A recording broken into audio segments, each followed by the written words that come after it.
What's up everyone, this is Jens. Let's unwind with NieR Replicant version square root of 1.5. So apparently in the last episode we rescued the mayor of the Forest of Myth from the Deathdream. And now we're gonna do the same for the two villagers that are still apparently caught in said death dream.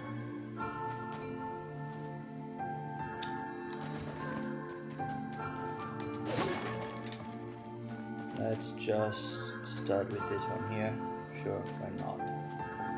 And I'm gonna shoot away.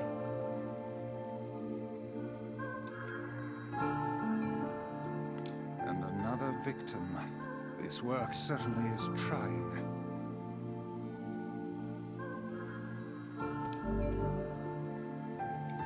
I figured a book like you would be into all this word stuff, Weiss. Even I have my exceptions. Now let's be off.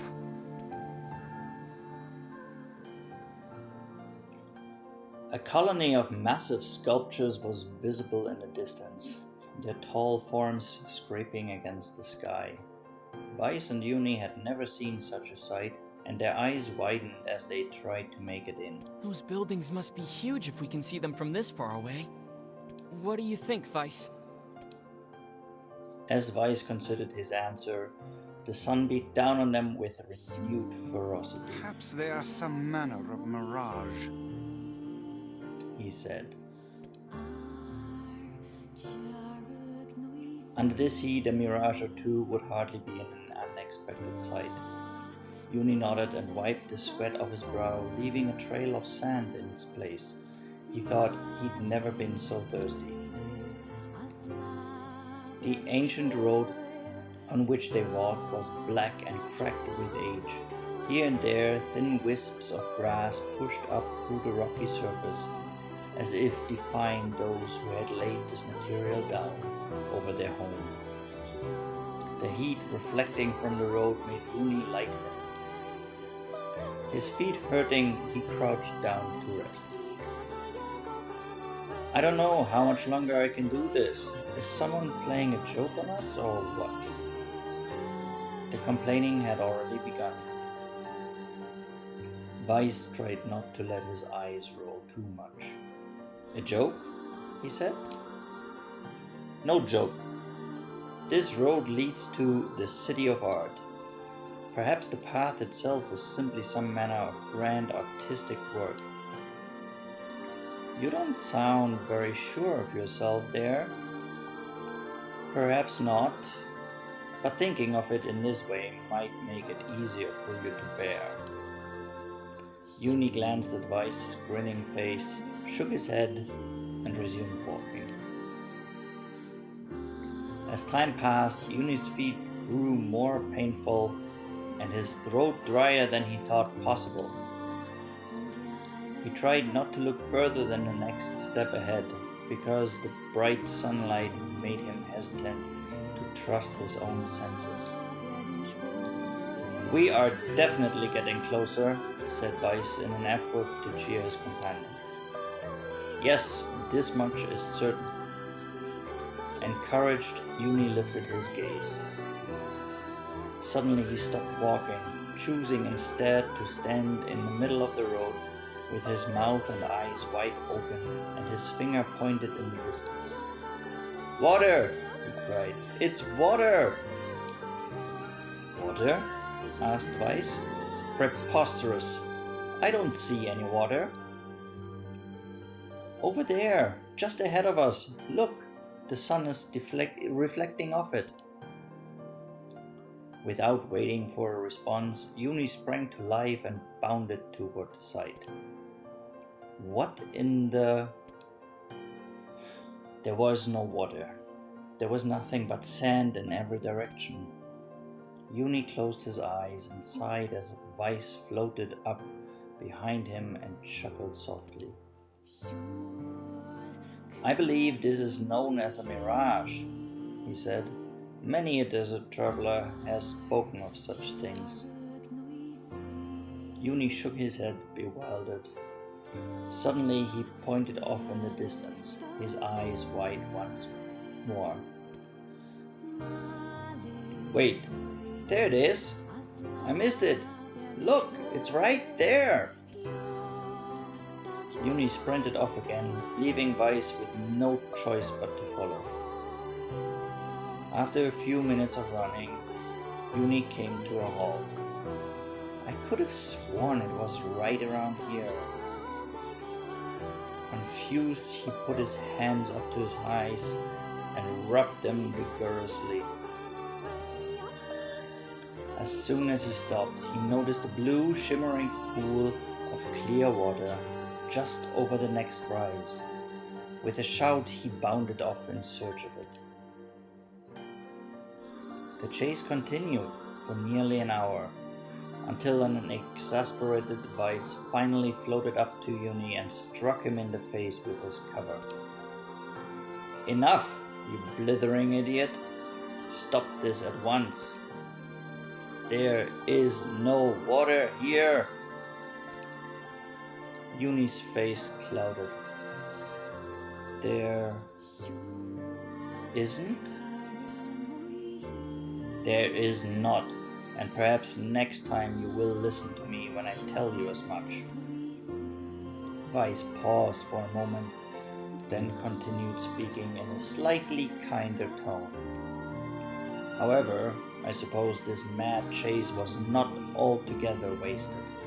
It seems we have arrived in the City of Art. Yuni looked up. Stretched out before him was a row of impossibly tall sculptures. Their journey was at an end. "They're huge!" cried Yuni, completely forgetting the heat and pain of the past few hours. "I've never seen anything so big." Each sculpture was formed from roughly the same shape.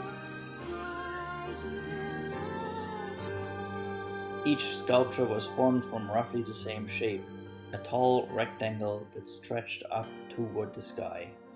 But that is where the similarities ended. Most were covered with panes of glass that reflected like in 1,000 directions, while others seemed to be nothing but frames of steel. Some had tall spires on their tops, while others possessed triangular caps. "What kind of city is this?" said Yuni. "Where are the people? Where are the houses?" "Perhaps the land is intended exclusively for artistic use." The debate continued as they made their way through the city. Miracles of artistry were everywhere.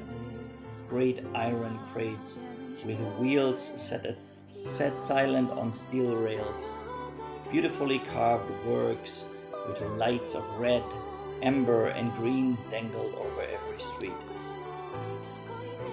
As they moved away from the massive sculptures, they found a great array of smaller ones. Some were covered in glass or brick, but many were composed of materials they had never before encountered. The sheer variety of colors and styles was staggering. Unable to find a theme or purpose to the abstract works around them, Yuni and Weiss eventually fell silent. On the outskirts of the city, they discovered 3 sculptures in the shape of humans. Yuni uttered a sigh of relief as he approached them. Finally, I was getting tired of modern art. The 3 statues were indistinguishable except for a single word chiseled into their right arms. One read Alpha, one read Beta, and the final one read Gamma. As Yuni moved to touch the nearest statue, a bird flew from the top of one of the sculptures. Alighting on the statue's shoulder, it emitted a brief, beautiful song, that took the form of words. Only one form is real, the others are false. The real form will always speak the truth. The false ones will only speak lies. With that the bird departed. As if on cue, the three statues shuddered to life, acquiring color and form as they began to breathe. "Hey, look at that," said Yoni. "They're alive." The triplets bowed low before Yoni. "Please," said Alpha, "you have to get me out of this nightmare. I am real." "Stop lying," said Beta. He turned to Yoni and threw his hands in the air. "Alpha's a fake. You know I'm the real one." "What a load of crap," said Gamma. "Beta is a fake. Everyone knows I'm the only real one around here." Their respective pleas given, the three statues returned to the frozen state as silence once again enveloped the city. "When you consider all of the statements, only one of them could be the real thing," said Weiss. Yoni furrowed his eyebrows and considered his answer. "Only one form is real, the others are false. The real form will always speak the truth. The false ones will only speak lies."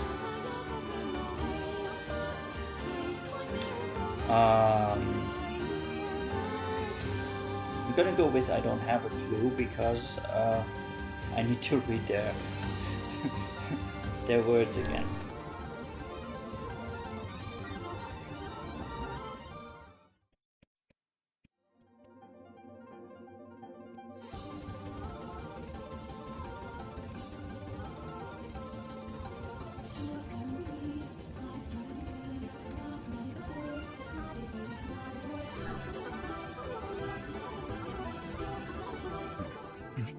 It would seem we failed. Yeah. We must not get It's the worst job ever. I think about you,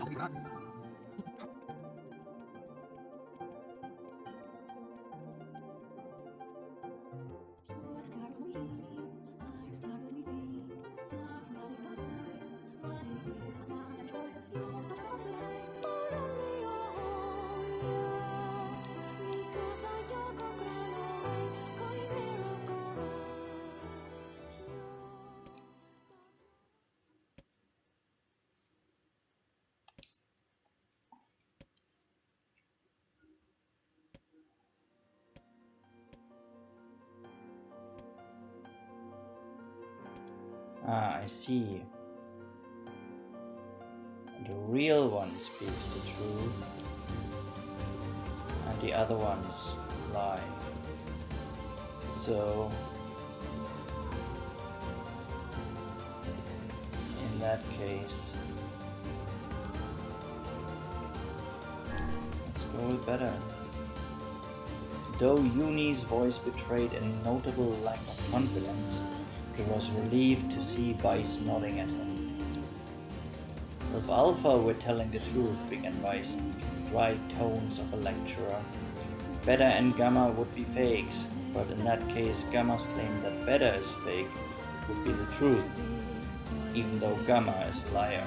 Therefore, that theory crumbles. Now let us presume that Gamma spoke the truth. That makes Alpha and Beta liars. In this situation, however, Beta is calling Alpha a liar, which would leave us with two statues telling the truth. Finally, let us assume that Beta is telling the truth. If so, Alpha and Gamma's lies would make sense. Therefore, Beta must be real."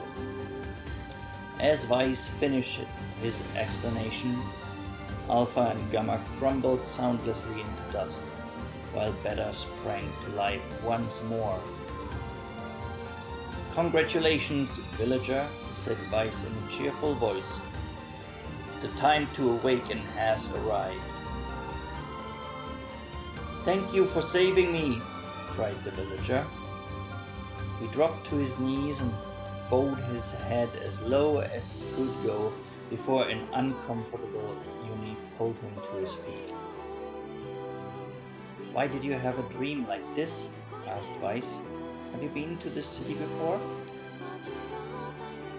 The villager slowly looked around at the bizarre objects and sculptures that dotted the landscape, then shook his head. I don't think so. I mean, it's impossible, right? There's no way I could have ever been to a place like this. But at the same time, I feel like I've seen it before. Déjà vu, muttered Yonah, just like the mayor. The vague sense of unease that struck Yonah during the mayor's dream spread once more through his mind. That was rough. I am positive I have seen that place before. Okay, that's enough. Don't need you getting all weird on me too. Indeed, we do not need that. Okay, well, I'm just gonna quickly save and then we're off to rescue the second villager, one of them being the mayor. We'll just count the mayor not as a standard villager. There.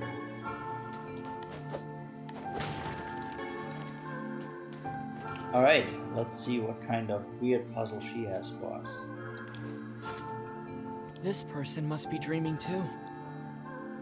It would appear that way, yes.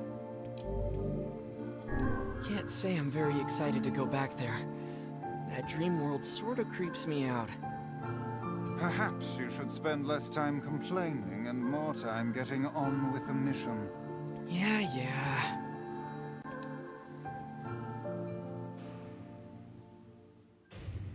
I breathe air scented with death and resist the urge to laugh, for I know it will sound like the words of a madman. How long have I been in this fresh hell? My box, my prison is tucked beneath a stairway in the long unused catacombs of some infinite castle. Outside I hear the sounds of a funeral dirge that plays without end. Light has no place here. Wind is a forgotten friend. I pray for death to come, but he forsakes me. Time passes, and eternity slips by in a single tick of the clock. Someone knocks on my prison. "Anyone there?" I hear an unfamiliar voice say. "My savior." I claw at the door of my jail, embedding thick splinters under my ragged nails. I scream for help. I laugh. I sob. Surely this is a product of my adult mind. Surely it cannot be true. "Help me!" I cry. "For the love of all the gods, help me!" Impossible. I hear the sound of a lock being torn out and falling to the floor. As the door slowly creaks open, I have just enough time to see a silver-haired boy and a floating book before the light pours inside. My eyes, accustomed to blackness, explode with pain, and I am forced to turn away. "Who are you?" I ask, shaking hands covering my face. "How have you come to this place?" "I am Grimoire Weiss. This is Yonah. Long have we been searching for you. Now come, stand. We shall awaken from this nightmare together." The one known as Yonah extends his hand and pulls me from the cell. Though my eyes are slow to adjust to freedom, my ears are keen as ever, and I recognize the staccato sounds of heavy rain. "I never thought to hear that again," I whisper. "Would that this were not such a terrible storm," said Grimoire Weiss. "Look at your feet." I force my eyes open and see water pooling around my ankles and lapping at my shins. There's so much of it. Yes, and more comes each moment we delay. If we do not make good our escape, we shall all drown in this castle. We know you are weak, but you are our only hope to survive this place. Time, that long forgotten friend, made itself known again. I nodded my head and swore to save my rescuers, no matter the cost. The castle catacombs are a maze, twisting upon themselves like endless entrails of a giant. I squint down the dim corridors and proceed north.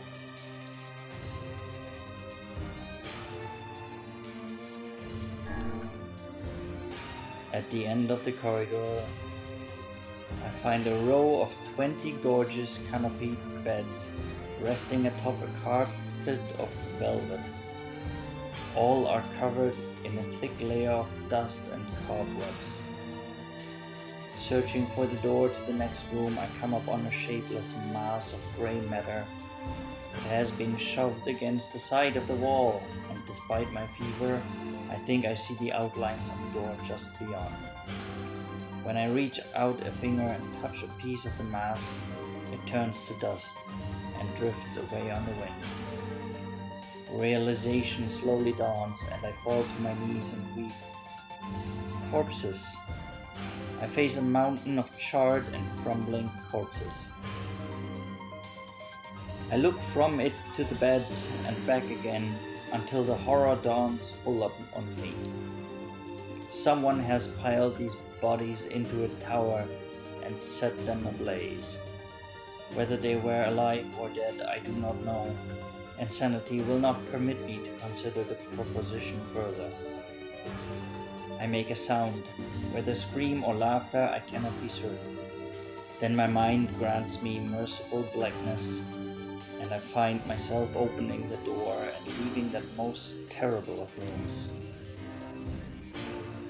I squint down the dim corridors and proceed east and proceed south.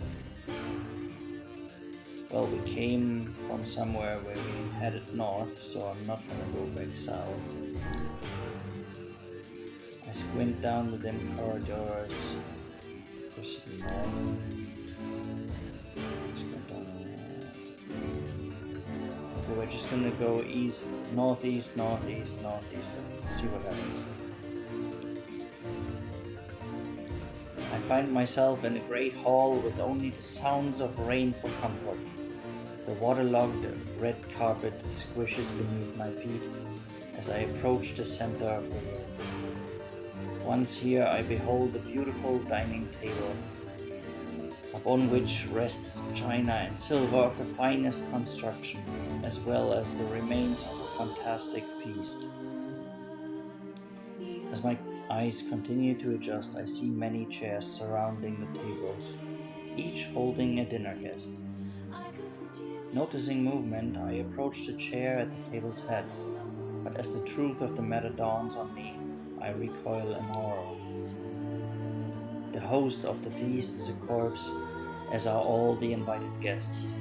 An army of foul, wriggling insects have made homes in their remains, and this is the movement I saw. This once splendid feast was now nothing more than a requiem for the damned. I take a moment to steady my shaking hands, then slowly back away from the table. Desperate to lose sight of the abomination before me, my gaze lands on the chairs upon which the dead were seated. This is a mistake, for the chairs prove to be more terrible than the feast itself. Each one is covered in a layer of spikes that run from the seat, up the back and down the arms. This explains the color of the carpet beneath my feet. I can only pray that the unfortunate diners were dead when the meal began. For if not, it is a simple task to envision the agonized screams that must have sprung forth from their mouths. My mind grasps frantically at the possibility that these souls had committed some terrible crime for which this was punishment. Though in truth, I suspect they had committed no crime at all. There would be no tomorrow for these unfortunates. This was their last supper. I squint down the dim corridors.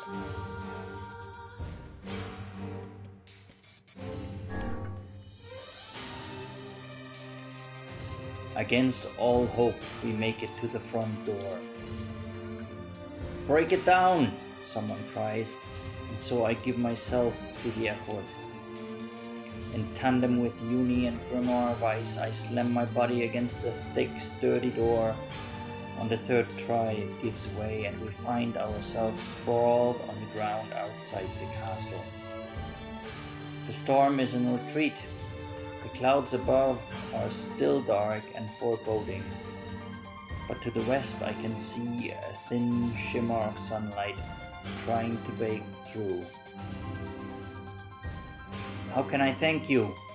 I cry as tears join the rain on my cheeks. I would surely have died in there. Looking down, I suddenly notice that my dress is in tatters and sheepishly try to cover my exposed skin. "Your dress?" asks Weiss. "Then you're a woman, madam." "I am." I proffer the two a smile. I suppose that comes as something of a surprise, seeing as how I exist only in the form of words. I can see that the one known as Yonah is disappointed that the torn dress will be given no further description, but he hides it well. With a nod and a shrug, the three of us set forth to our awakening. But behind us, an awakening of another kind is taking place. Black smoke fills the abandoned castle, providing the countless damned souls inside with their final shroud. After a moment, the castle's windows shatter with a mighty roar. A fresh breeze blows through the hallways and corridors, clearing the smoke away for good. As we watch in awe, uncountable black shadows slowly flicker to life, crossing to and fro in front of the broken windows. The castle's dead have awakened to the new life as shades. You have anything to say about that?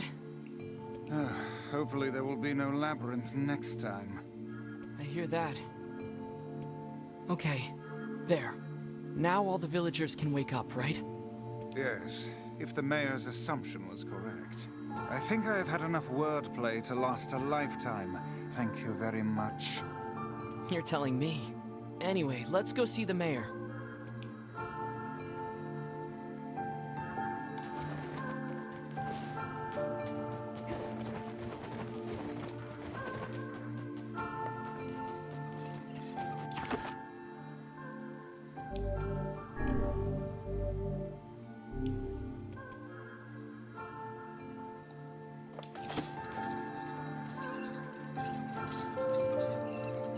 I think we did it quite well indeed, and thusly I'll just cut this episode rather short. Please leave some feedback in the comments. Don't forget to subscribe, and as always, thanks for watching. I'll see you in the next episode. Bye bye.